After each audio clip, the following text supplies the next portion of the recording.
Welcome back to Sawdust and Lug Nuts. It's a brisk morning. I'm out looking for some elk. It's 10 degrees out and I started about 6 this morning. The unit that we hunt is pretty big for the amount of elk there are, so we got to wait for the first snow. Once it snows, we look for tracks, and then you've just got to basically spot and stalk these elk. That's really the only way to find them. This is a big unit for the amount of elk that we have. So I just wanted to take you along for a minute and show you some of the country that we hunt. I just want to give you something a little different. The moon is full. The elk have probably been grazing most of the night where it's a full moon. About 10 years ago, a big devastating fire came through here. All of that devastation right there was caused by a four-wheeler with a bad exhaust. It was going through some grass and started a fire. The fire started about 10 miles from here, and it got clear over into this country and devastated hundreds of thousands of acres. It was a pretty bad fire. We're gonna head on down here and drop off a steep little dugway and see if we can cut some tracks. Haven't cut any thus far, but we're gonna keep at it.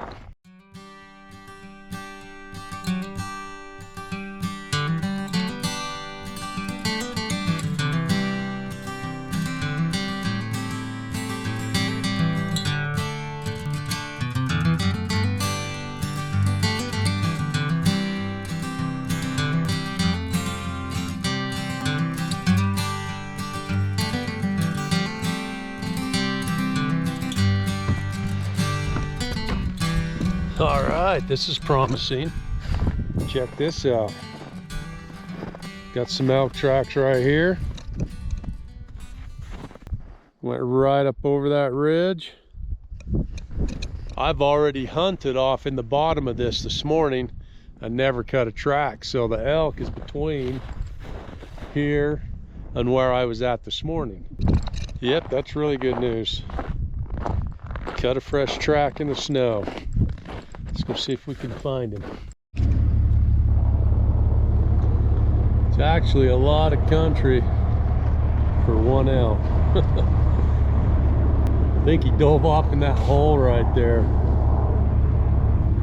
because I'm not seeing the track over here.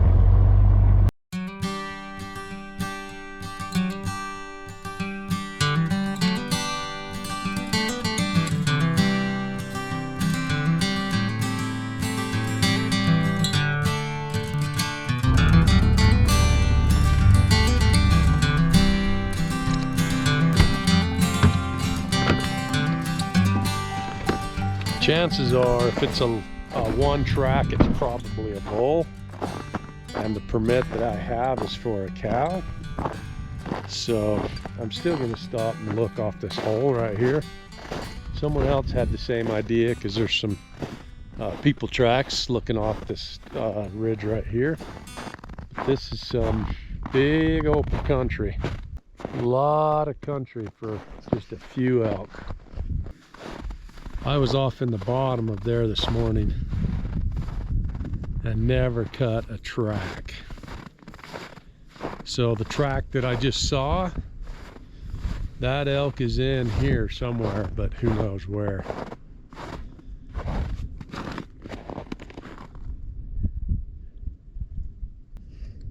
And it's cold. It's cold out on this ridge. Got the wind blowing. It was 10 degrees last time I checked, but I'm not seeing any movement, not seeing anything that resembles an elk. Probably ought to get to work. It's pretty much a crapshoot.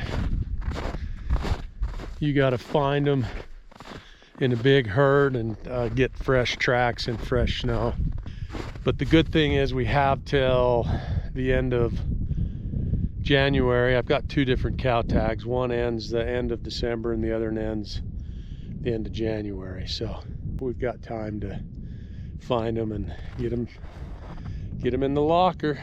We eat a lot of elk meat in our family. We make a lot of elk burger and I like the steaks. I really don't like an elk roast because they're quite lean and don't have a lot of fat on a roast.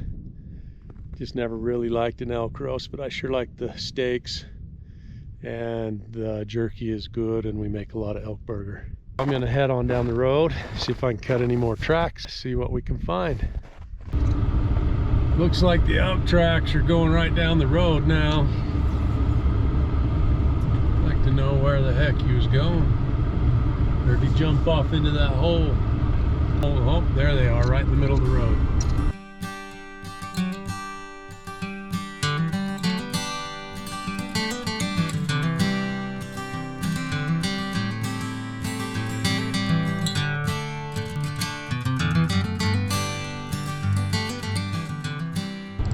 Right down here a little ways, and on this very road, oh, it was probably 2 years ago, maybe 3.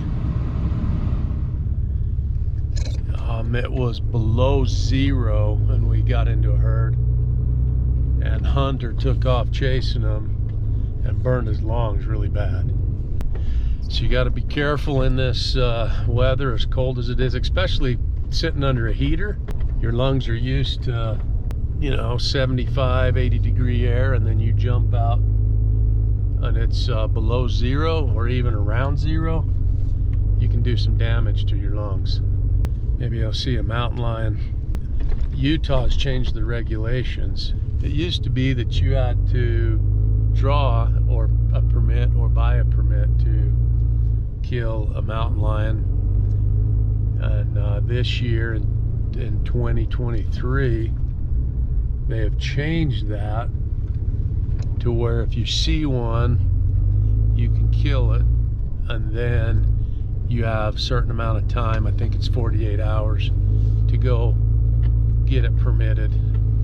You just call the fishing game and they'll come and meet you and tag it. And coyotes, there's a $50 bounty. So if you see a coyote and harvest one of those, you take the ears and the jaw, and the county will give you 50 bucks. And what that has done is help the fawn crop. Coyotes are devastating to the deer herd. You get a pack of coyotes, take a deer down, and just they decimate the fawn crop. We lost over 70 sheep one fall to coyotes. They just wiped us out. My brother has lost I think 11 goats. A lion got into my brother's goats and wiped him out. And then another cougar got into my dad's turkeys and wiped him out. And I used to be the largest fallow deer breeder in Utah. And I had a cougar get in my fallow deer enclosure and kill 2 of my big bucks, monster bucks. And the government trapper came in and ended up finding that one and eliminating it.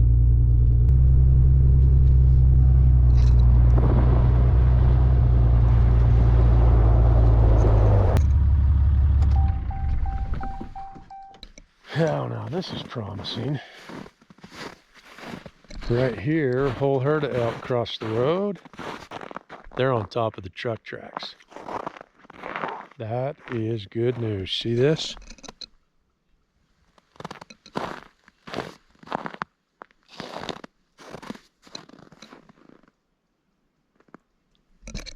I'm going to go right down that road and I'm going to see the elk and I'm going to smoke me one.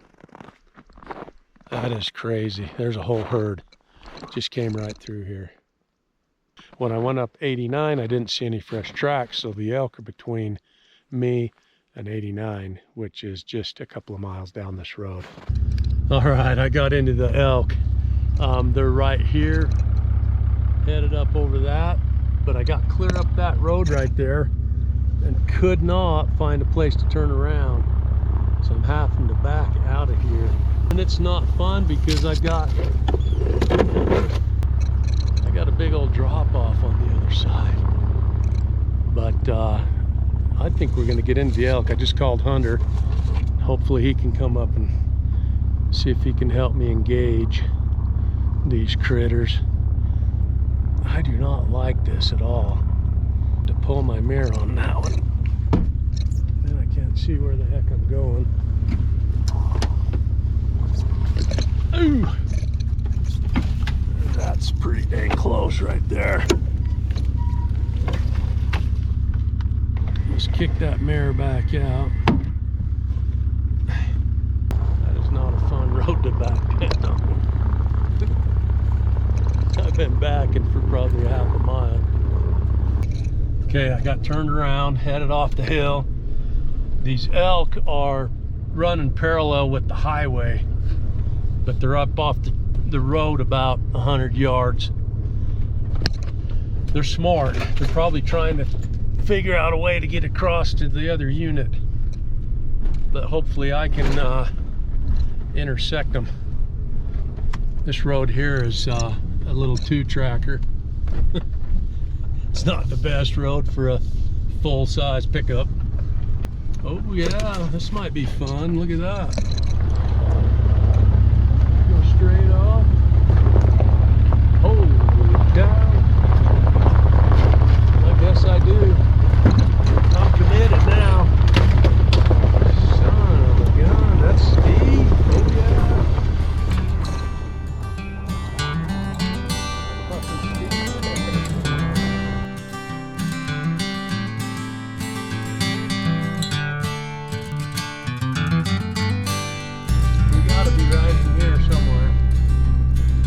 Seen any tracks cross this road that I'm on. There's another road that goes back up into the trees. I'll get down to it, and if I don't cut tracks, then I know that they're behind me. Them buggers across the road right there. Who knows where these things are? So here's 89.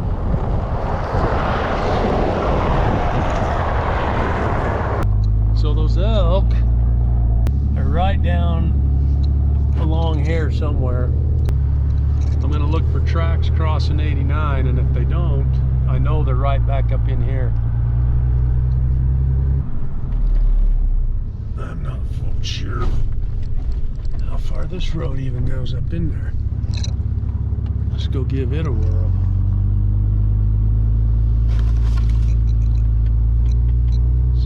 Got a track. I'm not cutting any tracks on this road. The elk have got to be back here behind me somewhere. But it's almost 9 and I got to get back to work.